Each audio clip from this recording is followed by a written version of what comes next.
If your door does not close properly after installing a new jamb, start by checking alignment and level immediately. First, check the hinge screws and jamb position by opening the door and sighting down the hinge line for gaps or twists. Tighten long screws into the framing to draw the jamb toward the studs, and use a level to confirm the jamb is plumb and square in both planes. If the door binds at the top or bottom, remove the strike plate and close the door slowly to see where contact occurs.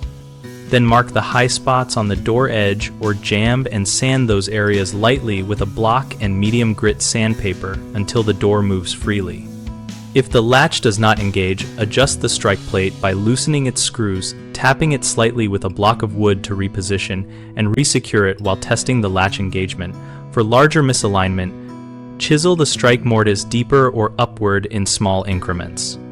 Weather stripping or the doorstop can prevent full closure when installed too thick or misaligned, so peel back or reposition the strip and trim the stop by planing a little off where the door contacts it.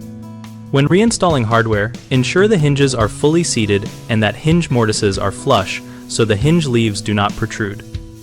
Use longer screws in the top hinge to stabilize sag and prevent gradual misalignment.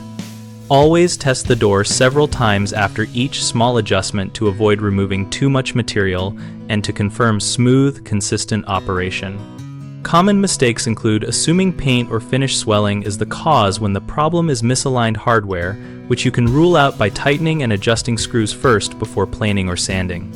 Another frequent error is over-sanding the jamb or door edge, leaving gaps that compromise weather performance, so sand sparingly and test repeatedly to keep material removal minimal. A third issue is setting the strike plate without confirming the latch path, which leads to repeated rework.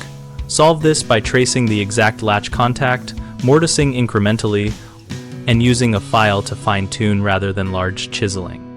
BigHomeProjects.com connects homeowners with local contractors and lets us post project details so you can get responses from professionals in your area quickly. Our site also hosts a discussion community where we share tips, troubleshooting threads, and real-world experiences to help both homeowners and contractors find the right fit.